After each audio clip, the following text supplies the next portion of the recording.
અને હવે વાત કરીશું જર્જરિત ભણતર વિશે।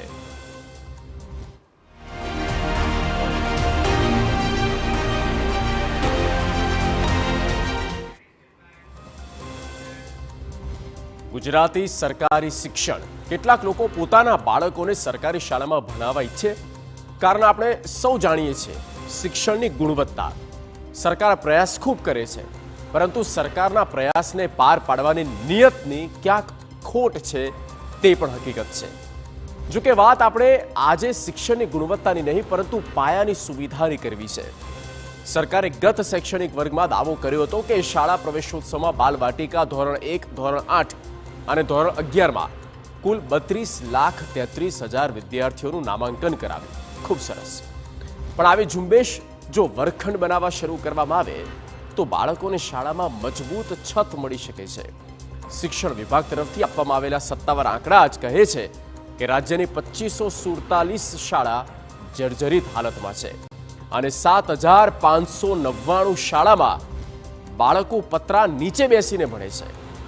ગ્રામીણ વિસ્તારોની શાળામાં માળખાકીય સુવિધા જ નથી, ત્યારે સવાલ થાય કે અછતના અભાવમાં ક્યાં સુધી ભણશે ગુજરાત? અને આ જ સવાલ સાથે TV9 એક ઝુંબેશ ચલાવી કે અત્યારની ઠંડીમાં કેટલી શાળા છે જ્યાં બાળકો ઠૂઠવાઈને ભણી રહ્યા છે, કારણ કે તેમની પાસે ઓરડા નથી। શોધવા નીકળ્યા તો આવી અનેક શાળા જોવા મળી।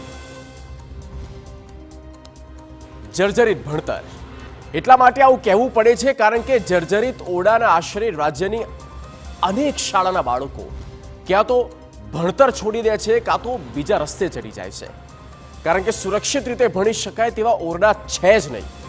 કેટલી લાચારીની બાબત છે, કેટલી મજબૂરીમાં એ ભૂલકાઓ ભણી રહ્યા છે, તેને ઉજાગર કરતા દ્રશ્ય ખેડાની વિવિધ શાળાના। જુઓ અહેવાલ।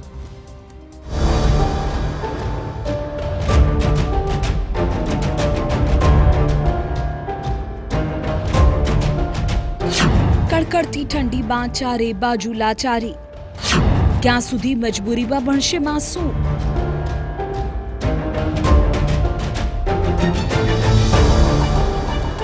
કહેવાય કે કોઈ ન સાંભળે તો ઈશ્વર તો આશરો આપે જ। મહીજ પાસે આવેલી પોપટપુરા પ્રાથમિક શાળાના બાળકોનો આશરો પણ છેલ્લા 2 વર્ષથી ઈશ્વર જ છે। શાળા જર્જરિત હતી, જેથી ત્વરિત પગલાં લઈને ઓરડા તોડી પડાયા, પણ નવા ઓરડા બનાવવાનું મુહૂર્ત આવતું જ નથી અને એપ્રિલ 2022થી બાળકો આમ જ રામદેવ પીર મંદિરમાં બેસીને ભણે છે। આવી ઠંડીમાં બાળકો લાચાર છે, છતાં આશામાં બેઠા છે કે નવા ઓરડા ક્યારેક તો બનશે। ક્લાસમાં ગમે કે અહીંયા બહાર બેસવાનું ગમે? ક્લાસમાં। અચ્છા, તને ક્લાસમાં બેસવું છે કે અહીંયા બેસવું છે? ક્લાસ। અહીંયા શું પ્રોબ્લેમ થાય છે તને? ઠંડી લાગે? બહુ ઠંડી લાગે? હા। વહેલી અહીંયા રૂમ બની જાય તો તમે પછી ક્લાસમાં બેસશો તમે લોકો? હા। તો અહીંયા શું પ્રોબ્લેમ થાય છે? અહીંયા ખુલ્લી જગ્યા છે એટલે ઠંડી લાગે છે। આમ તો આ શાળા છે, પણ આખી શાળાના ઓરડા જ તોડી પડાયા છે। 33 બાળકો આ જ સ્થિતિમાં છે। રજૂઆતો કરીને થાક્યા, છતાં પરિણામ હજુ મળ્યું નથી અને આ બાળકો ખરેખર હવે ભગવાન ભરોસે જ ભણી રહ્યા છે।